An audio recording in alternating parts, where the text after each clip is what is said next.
Good evening and welcome to Prime Time News here on TV1. I'm Disal Kapoge bringing you the news for News First, where we are and always will be with the people. Let's start off by taking a look at your headlines tonight.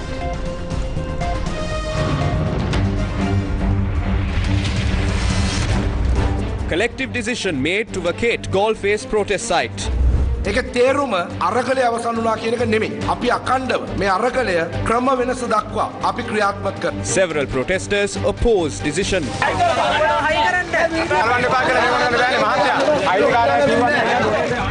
4 petitions filed against police order to vacate Golface protest site withdrawn. Former President Rajapaksa off to Thailand. Are members of parliament immune to the law? Opposition leader questions. පොදු දේපල පනත මේ පාර්ලිමේන්තු සභාකරපය තුල වළංගු නැද්ද? දණ්ඩ නීති සංග්‍රහය ක්‍රියාත්මක කිරීම ඒක වළංගු නැද්ද? President in discussion with more political parties. Indian High Commission to refrain from commenting on controversial Chinese vessel.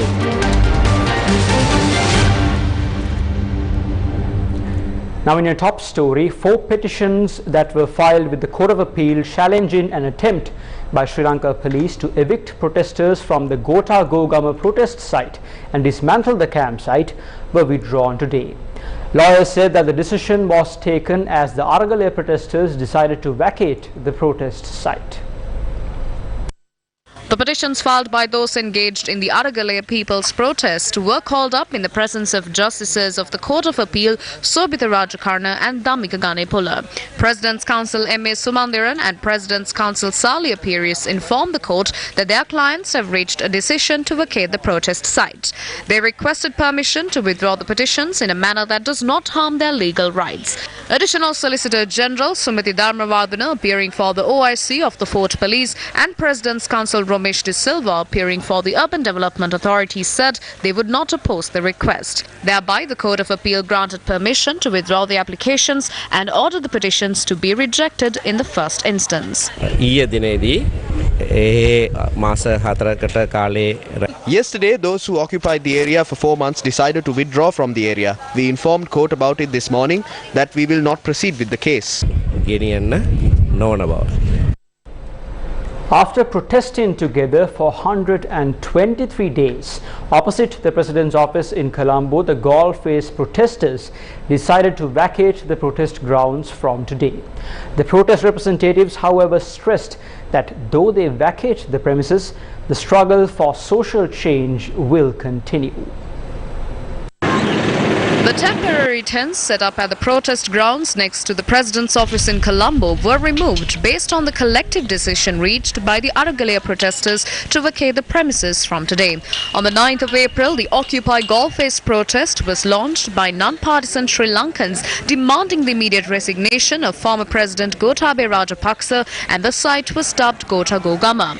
Since then, hundreds of thousands of Sri Lankans made their way to the protest site daily, demanding change. And as a result of their continuous demonstration, many changes took place in Sri Lanka, including the resignation of an executive president.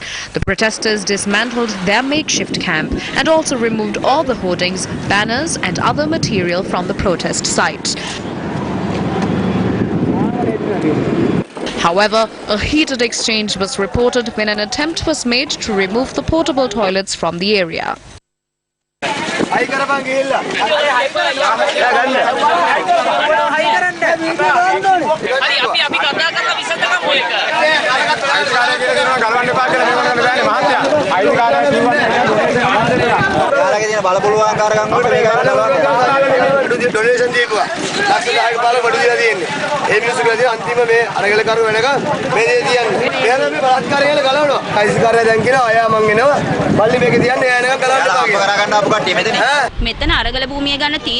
The decision needs to be collective. They announced it collectively, saying they will not leave. However, the petitions were withdrawn without the knowledge of the petitioners. We have our reservations on that withdrawal because it needs to be transparent.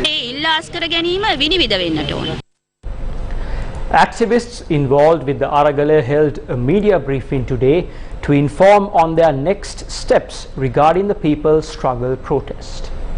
One group who was with us from the start of this Aragalaya has decided to remain at Galle phase. It's their own decision. Every person has a right to protest. We cannot say anything against their own personal decision to protest. But today we made a common consensus to withdraw from this protest site. We have come to a collective decision to end the people's protest site which was set up in Galle phase. But this does not mean that the Aragalaya is over. We will continue this until we change this system. We are expecting to take this struggle to every village in the country and expedite it when necessary. We need to stand against suppression, withdraw emergency law. We need to establish a people's forum to chase away Ranil Rajapaksa's government that does not have the mandate of the people. We need to push them to dissolve this parliament and have an election. We need to stress them to abolish the executive presidency and bring a new constitution as well. We must lift this people's struggle to the next level and call for a sensible system change. History has shown us what happens to leaders who use repression locally and internationally. This struggle will only end when we sweep off this political culture which destroyed our nation. We will end this on a victorious note once we establish a stable political system in the country.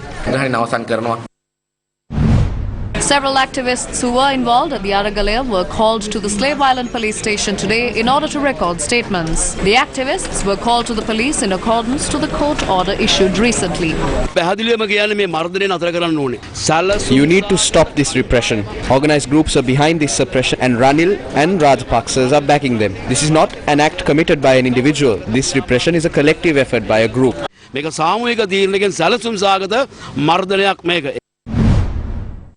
Three fundamental rights petitions that were filed with the Supreme Court of Sri Lanka seeking a ruling that the imposition of the state of emergency under the Public Security Ordinance violates the fundamental rights of the people will be taken up for consideration on the 12th of August. The petitions were called up in the presence of Justices Yasantha Kodagada and Arjuna Obesekara today.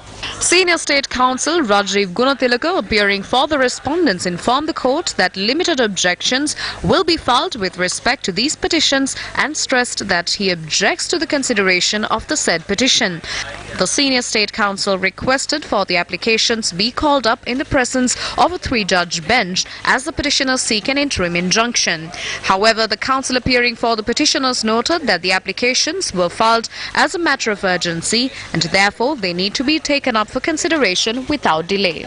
Attorney General on behalf of the President, former Secretary to the President Gamini Senarath, Secretary to the President Saman Ekanayaka and Defence Secretary Kamal Gunaratne were named as respondents in the applications. Now, Minister Harin Fernando expressed his views on the people's protest in Parliament today. They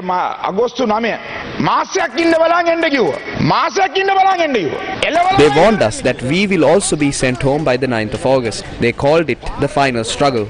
But nothing happened yesterday and now we can't even locate them. What does this mean? Now, the people have some hope in this government led by President Ranil. This is why the public did not want to join the struggle anymore. We do not know whether we will even have a chance to contest at the next election or win it. But still, our conscience is clear. We could have obtained better portfolios if we waited in the opposition until the previous government toppled. But that is not what we wanted. We wanted to take up this responsibility. There is a song that was sung at almost all political meetings of the late President Premadasa, but I don't know whether his son has understood the lyrics of the song. Think about the lyrics of this song. There is no point in being a know-it-all and not taking any responsibility. If someone is accusing Ranil Wickramasinghe of being a saviour of the Podujana Peramuna, I need to remind them that Gotabaya Rajapaksa first invited Sajith Premadasa and then Sarath Fonseca to form a government. Ranil Wickramasinghe was given the chance after they refused this request. Ranil Wickramasinghe, who only had one seat in Parliament, took up this responsibility without any hesitation to restore the economy of this country. They are against implementing this political solution. I am still a parliamentarian of the Samagi Jana Balawegaya. In fact, I still have a portrait of Sajith Premadasa at our party office in Wattala. I haven't removed even a billboard of Sajith Premadasa. I want to see the Samagi Jana Balawegaya and the United National Party working together. That is my final aim. I wish to appeal to the rest of the members of the Samagi Jana Balawegaya to come and join this program to restore our motherland to its former glory. වැඳලා ඉල්ලනවා සදවේ മന്ത്രിවරුන්ට පුළුවන් තාවම හරි මේකට එකතු වෙලා රට ගොඩනගන වැඩ පිළිවෙලට එකතු වෙන්න. Reuters reported that former President Gotabaya Rajapaksa will fly to Thailand on Thursday. The Thai Foreign Ministry also confirmed that a request was made for Rajapaksa to enter the country. That Sri Lanka's ousted President Gotabaya Rajapaksa is expected to arrive in Thailand on Thursday, seeking temporary shelter in a second Southeast Asian country after fleeing his island nation last month amid mass protests. The spokesman of Thai Ministry of Foreign Affairs said that Thailand has received a request for former Sri Lankan President Gotabaya Rajapaksa to enter the country from the government of Sri Lanka. Tani Sangrap, the spokesman of the Thai Ministry of Foreign Affairs, said that the consideration was based on long-standing and cordial ties between the two countries. He said that as a holder of a Sri Lankan diplomatic passport, the former president can enter Thailand without a visa for 90 days per 2013 agreement on visa exemption between Thailand and Sri Lanka. He went on to note that the stay is temporary with the aim of onward travel and no political asylum has been sought. 7 suspects who were arrested for torching the private residence of President Ranil Wickremesinghe were remanded until the 24th of August by Colombo Fort Magistrate Gotagama today. Additional Solicitor General Haripriya Jayasundara told the court that a damage of 191 million rupees was caused to the vehicle used by President Wickremesinghe and another damage of 14 million rupees was caused to his house. She said that 2 police officers and 5 Sri Lanka Air Force personnel were injured in the incident. In addition, 4 suspects who were arrested for unlawfully entering temple trees and looting the premises were also remanded until the 24th of August by Colombo Fort Magistrate Gotagama today. The magistrate ordered for another 4 suspects to be released on a personal bail of 500,000 rupees each. Now, Sri Lankan opposition leader Sajith Premadasa questioned in Parliament today if the laws in the country, including the Public Property Act, that apply to all citizens are inapplicable to the members of Parliament. Opposition leader Sajith Premadasa questioned if the common law is inapplicable to the MPs based on a statement made by Minister Bandula Gunawardena yesterday. I want an explanation from you. Is the Public Property Act inapplicable within this chamber? Is the Penal Code inapplicable?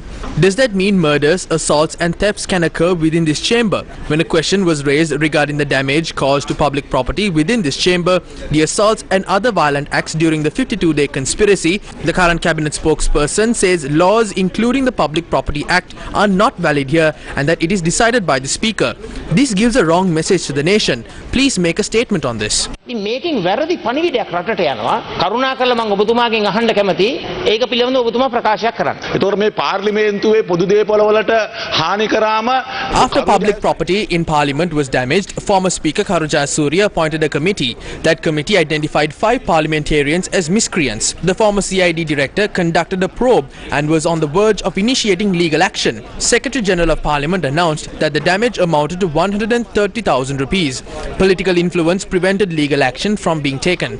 If the cabinet spokesperson ignores it and makes such statements, what will the people think of us? පාර්ලිමේන්තුවට අදාළ වෙන්නේ නැහැ කියලා. එතකොට මේ ජනතාව හිතනවා මේ අපි සුපිරියයි කියලා. පැය 12ක් ඇතුළතදී විවස්ථාදායකයන් නියෝජනය කරන മന്ത്രിවරු 70 දෙනෙක්ගේ 72 parliamentarians representing the legislature lost their homes in 12 hours. If you do not speak up when such an injustice occurs, why are all of you here? Parliamentarians have a Privileges Act. A parliamentarian cannot be arrested on the way to Parliament because they are travelling to fulfill the duties of the legislature. There are special privileges granted through an act. Please learn to uphold the dignities of this house.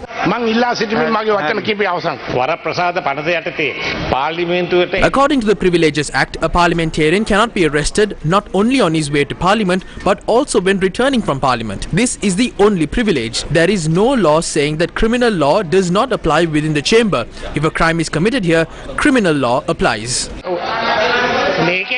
මේ පාර්ලිමේන්තුව ඇතුලේ අපරාධයක් සිද්ධ වුණොත් අපරාධ නීතිය බලපානවා. එච්චර බඩ කියතියි.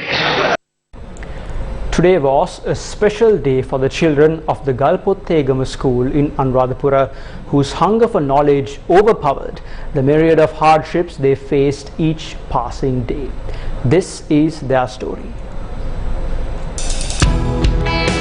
In the past, the first task students and teachers of the Potegma School had to complete was cleaning the school premises before attending to their academic activities. The school lacked a security fence, allowing animals, including cattle, to roam the premises freely, leaving behind droppings for the children to clean. Students and teachers spent most of their school hours cleaning the premises instead of dedicating that time for education. Once notified of their plight, Government mobilized its resources expeditiously to erect a protective fence and a gate surrounding the school while also restoring their decrepit playground. The generous support of Mr. and Mrs. Sriyanthasena Ratna allowed Government to vest this project with the students of the school today. The newly erected fence and gate alongside the restored playground was vested with the children of the school amid blessings of the Mahasangha in the presence of several dignitaries, including District Secretary for Anuradhapura, Janaka Jayasundara.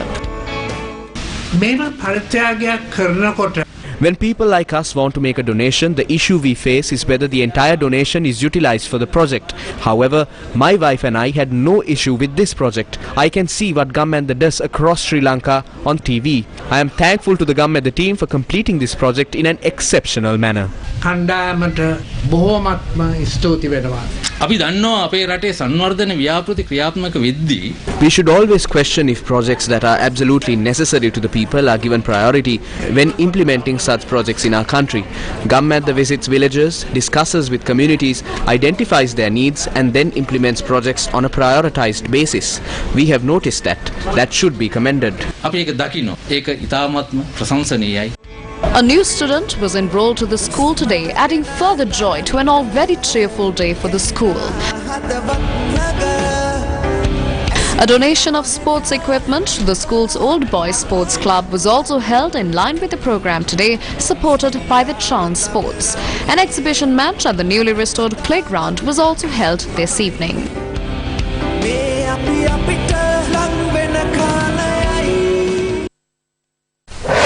News First with the people.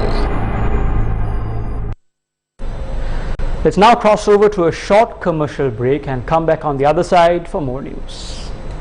Earn a highest interest rate of 23% for 8 months fixed deposits. LB Yasaisuru.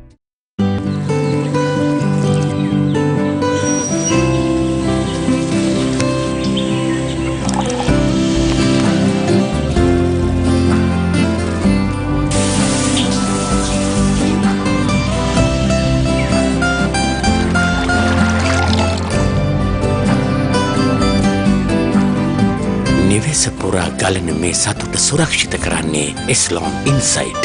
Eslon ජීවයයි ජලයයි ජීවිතේ.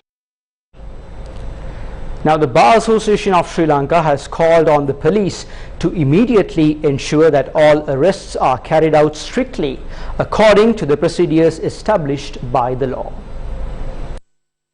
The Bar Association of Sri Lanka said it has received complaints on the arrests and detentions being carried out without adherence to due process in a manner akin to abductions. The statement said that it is alleged that in some occasions, quote, no receipts of arrest have been issued, nor an opportunity given to the persons arrested to inform relatives, friends or lawyers of their whereabouts, unquote. The statement added that they have also been deprived of access to attorneys at law or the Human Rights Commission for a few hours. The BASL called upon the head of the police department to immediately ensure that all arrests are carried out strictly according to procedures established by law and that instructions are given to all police officers in respect of the above. The Indian High Commission in Colombo responded no comment to the queries raised over the Yuanwang 5, a Chinese ballistic missile and satellite tracking ship that is heading to Hambantota. In addition, the Sri Lankan Foreign Ministry also has not given any reason for its request from China to defer the arrival of the Yuanwang 5. The Yuanwang 5, a ballistic missile and satellite tracking ship in China's research vessel fleet, continues to move ahead and was located sub 600 nautical miles from the Hambantota port in the south of Sri Lanka as of yesterday evening. It was later reported that the vessel abruptly reduced its speed to 5 knots late last night, changing directions towards the Andaman Islands. However, again this morning the ship changed back to its original course. The vessel that can travel at speeds above any other standard vessel had reduced its speed to 4 knots. An observation of the course of the ship revealed that it was passing over the 90 East Ridge, a mid-ocean ridge on the Indian Ocean floor named for its near-parallel strike along the 90th meridian at the center of the East Hemisphere. In 2021, a Chinese government survey ship, the Jiangyang Hong 3, was operating in the same region in the Indian Ocean and carried out a search pattern west of Sumatra. Over the years, India and the United States of America have carried out surveys in this region, especially over the 90 East Ridge. The 90 East Ridge is located some 827 kilometers away from Sri Lanka. In recent days, Indian media reports suggest that Indian authorities had voiced their protest against the arrival of the Yuanwang 5, citing security concerns. The Sri Lankan Foreign Ministry also informed the Chinese embassy to defer the arrival of the vessel. However, the statement from the Foreign Ministry did not specify the reason for such a request. On the 28th of June 2022, China announced that the Yuanwang 5 would reach the Hambantota port, and the Foreign Ministry granted approval on the 12th of July. Thereafter, on the 14th of July, this vessel had left a Chinese port.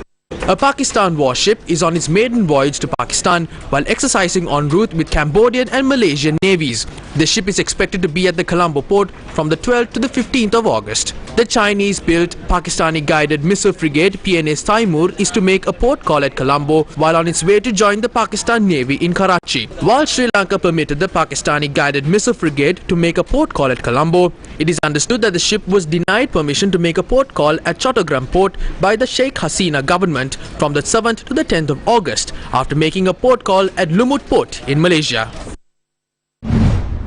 The vessel in question had left China on the 14th of July based on the permission granted by the Foreign Ministry. However, I am informed that the officials at the ministry had reached a decision without even consulting the minister. On the 8th of August 2022, the Foreign Ministry informs the embassy to defer the arrival of this ship. The vessel was to dock at the Hambantota port on the 11th of August. The government of Sri Lanka says no to this vessel 24 days after it left the Chinese port. In 3 days, it will reach Sri Lanka. When this vessel reaches Sri Lanka, 2,000 crew men and women will require food and water. Replenishment becomes an issue. The Foreign Ministry has also told the embassy to delay the ship's arrival until after the 15th of August. In addition to that, Pakistan Navy ship Taimur is also heading to Colombo. This is a Chinese-built warship. It is on its maiden voyage from China. Sri Lanka had given the OK for the Pakistan ship but requested to delay the arrival of the Chinese ship. Is this not straining the relations with those countries? In July, an issue arose with the Russian Aeroflot flight. Before that, there was an issue with regards to the burial of COVID-19 victims, and that cost us support from the Muslim countries. I must note that several foreign missions are at risk. We need to rethink our foreign relations.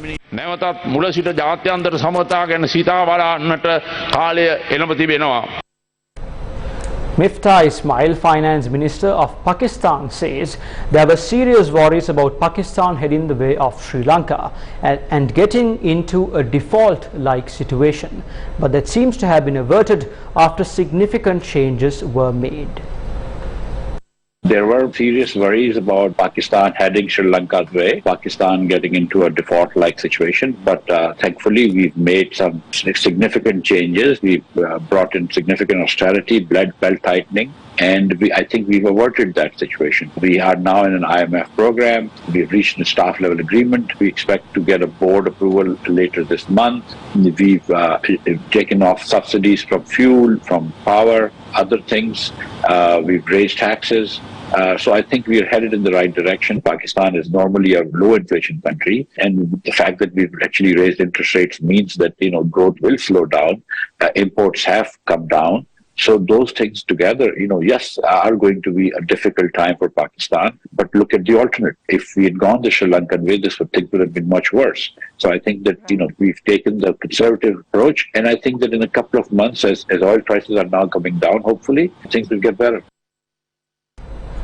Bangladesh's Finance Minister A.H.M. Mustafa Kamal has warned that developing countries must think twice before taking more loans through China's Belt and Road Initiative, as global inflation and slowing growth add to the strains on indebted emerging markets.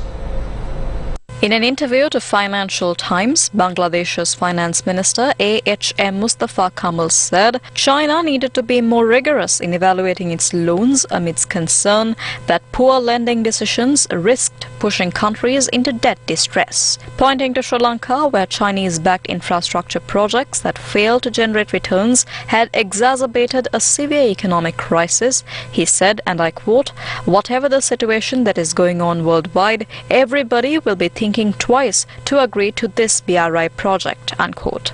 Bangladesh's finance minister said everybody is blaming China. China cannot disagree. It is their responsibility. He also said Sri Lanka's crisis highlighted that China had not been rigorous enough in deciding which project to support. It needs to make a thorough study before lending to a project. He added, quote, "After Sri Lanka, we felt that Chinese authorities are not taking care of this particular aspect, which is very, very important," unquote. Minister of Power and Energy Kanchana Wijesekara commented on the recent electricity bill hike in Parliament today. Sri Lanka has not amended the electricity tariff since 2014. The maximum tariff for a person who uses 30 units is 105 rupees. The generation cost per unit is around 48 rupees. It is this 105 rupees that converts to 365 rupees. There are 1.8 million consumers using between 310 to 60 units and paying less than 280 rupees. That converts to 780 rupees. Places of worship were only charged 90 cents for the first 30 units. So, if they use 180 units, their bill is around 1,057 rupees. That converts to 3,900 rupees.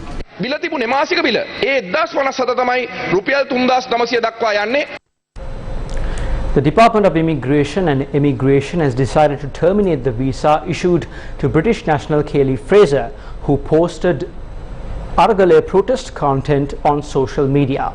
In a letter, the Department of Immigration and Immigration had informed her to leave Sri Lanka before the 15th of August. Earlier, the Department of Immigration and Immigration said the passport of British national Kelly Fraser was seized because she had violated her visa conditions. Kelly Fraser was informed to visit the Immigration Department within 7 days for an investigation. Now moving on with more stories, the 5 million money drop game show that makes millionaire duos was launched in Sri Lanka today at the Stein Studios in Ratmadana. The launch of the international game show 5 Million Money Drop took place at the Stein Studios in Ratmalana in the presence of the senior management of the Sirasa Media Network. 5 Million Money Drop is presented in association with Sampath Bank, Unilever Sri Lanka and Bharati Airtel Lanka Private Limited. This program will reach exceptional heights. It's a program that will have viewers glued from start to finish. As sponsors, we see a good return on investment. I believe this program will become a super hit. Super hit එකක් වෙයි කියලා මම විශ්වාස කරනවා. බැංකුවක් හැටියට ලංකාවේ ප්‍රථම වතාවට කරපු ගොඩක් දේවල්. It is Sampath Bank that introduced a lot of new things to the banking sector in our country. The first thing that we look for when partnering with a media organization is how we can associate ourselves with a brand that can make the people happy by giving them something impossible to reach. It is something that we experience every time we join hands with Sirasa. That is the main reason why we came on board. Secondly, 5 million into 50 programs means 250 million rupees. They have taken the risk involved in the investment. We as a bank see this kind of risk, given the times we are going through, as something positive. This program will make the people understand the difference of being given 5 million rupees to compete and who wants to be a millionaire. කොච්චර වෙනස්ද කියලා මිනිස්සුන්ට තේරුම් ගන්න හැකියාව ලැබෙනවා මේකට ගියාම. ඒ සයිකික් එක තමයි ඔය වර්ල්ඩ් වයිඩ් මේ ප්‍රෝග්‍රෑම් එකේ කරන්නේ. ඔය අපි සරලව කිව්වොත් මොන අරගලය කරත් අරගලයේ ඇතුලේ සිද්ධ වෙන වෙනස තේරුම් ගැනීමට මිනිස්සුන්ට තියෙන හැකියාව මේකෙන් පෙන්නනවා. සෑම විටම සිරස මාධ්‍ය ජාලය ගත්තොත් reality. It is the Sirasa Media Network that introduced reality TV programs to the country. We are happy to be a part of this program that brings together revolutionary companies. This program is a timely one. Given the current status in the country, we are happy to be a part of this program. සහ ප්‍රේක්ෂකයන්ට ලබා දීම ගැන අපි ගොඩාක් සතුටු වෙනවා ඇත්තටම.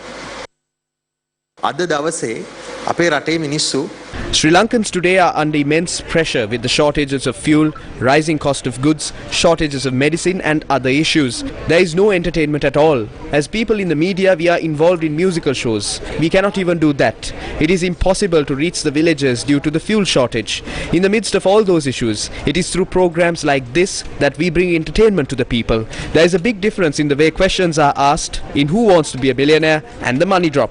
This program has entertainment. Some might assume this to be similar to Who Wants to be a Millionaire. There is a big difference. We have already recorded several programs. You witnessed those programs. The programs will air from next week, every Saturday and Sunday at 7:30 p.m.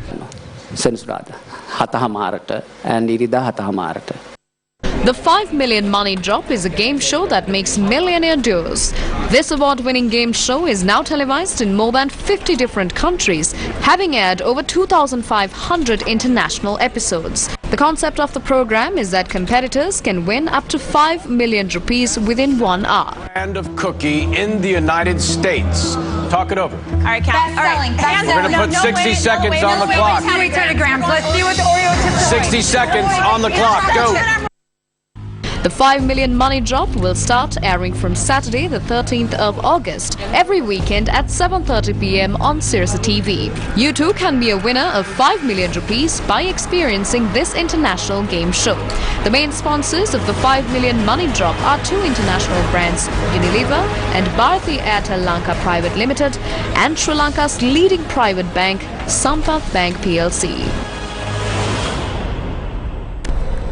The International Introductory Training Session, specializing in rope technical rescue in disasters, organized by APAD Sri Lanka, was held for the third day in Waikal today.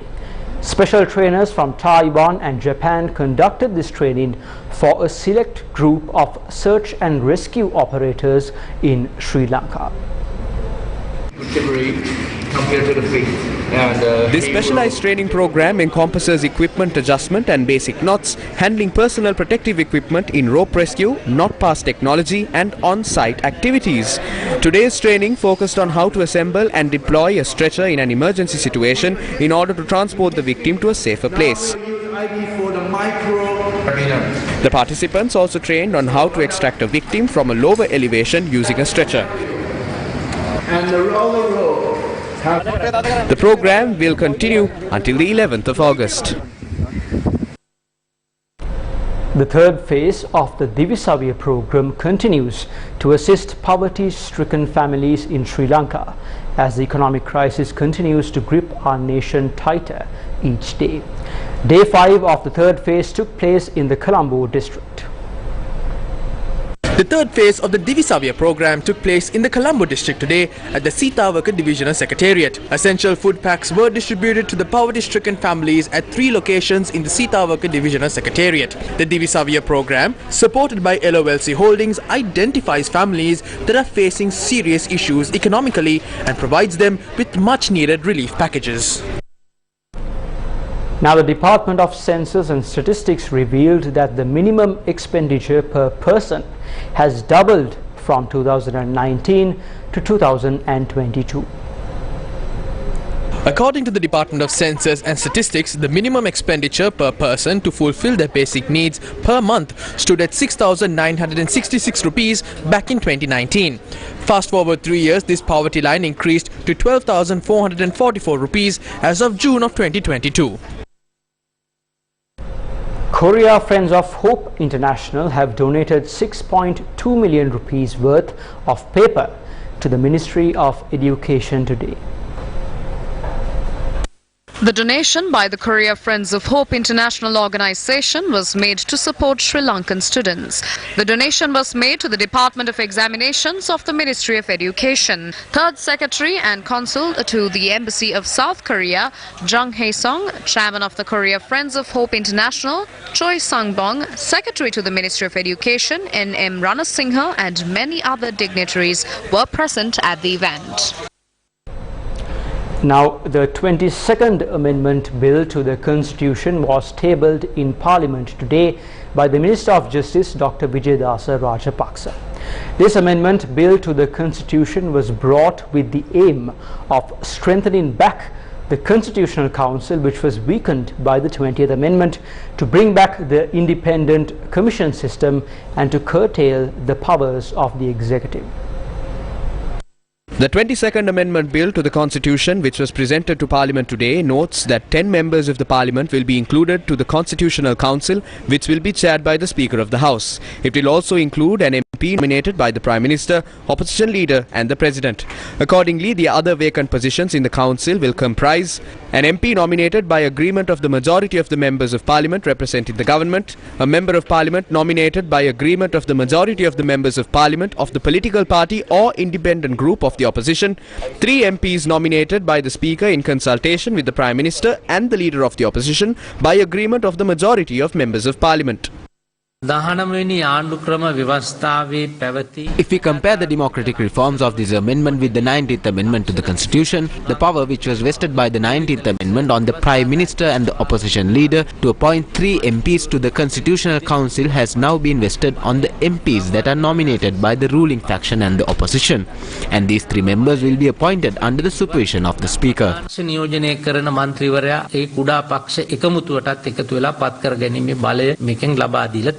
The 22nd Amendment will also provide provisions to bring back the Election Commission, the Public Service Commission, the National Police Commission, the Audit Service Commission, the Human Rights Commission, the Commission to investigate allegations of bribery or corruption, the Finance Commission, the Delimitation Commission and the National Procurement Commission. Appointments to these commissions can only be made once the Constitutional Council approves the recommendations made by the President. A similar procedure will be followed in appointing the Chief Justice and the judges of the Supreme Court, the President and the judges of the Court of Appeal, the members of the Judicial Service Commission other than the Chairman, the Attorney General, the Governor of the Central Bank, the Auditor General, the Inspector General of Police, the Ombudsman and the Secretary General of Parliament. Earlier, Constitutional Council had no say in regard to the appointment of the Central Bank Governor. Even the 19th Amendment did not carry any provisions regarding this appointment. But after this amendment, when appointing the Central Bank Governor, the President will have to gain the approval from the Constitutional Council. A public discourse arose in the country about this appointment. This was because the damage caused to the economy by the previous Central Bank Governors like Arjuna Mahendran and Ajit Niwat Cabral. Therefore, we had to do something regarding this appointment.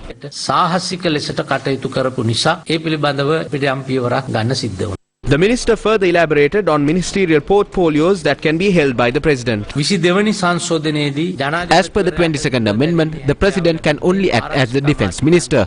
This is not an interim solution. The base of this constitution is this. Therefore, we cannot change it. But we have taken steps as an interim solution to rectify an error that was made when drafting the original constitution. According to these provisions, the responsibilities of a ministry will be vested upon the President until a particular minister is appointed to that position. Also, during an emergency situation, the President can take up a ministry upon instructions of the Prime Minister. This amendment provides provisions to this. This does not mean that the President can hold on to a ministry. He only can take up the portfolio when there is an emergency.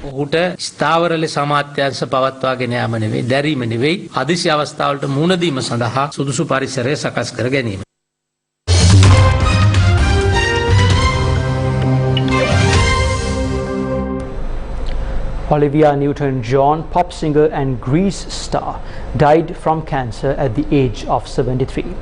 Today, tributes have been paid from around the world to her, who passed away on Monday. And that's a wrap of Primetime News here on TV1 for tonight. For details of these stories and much more, follow us on our social media platforms and check out our award-winning website. As always, take care, stay safe and good night.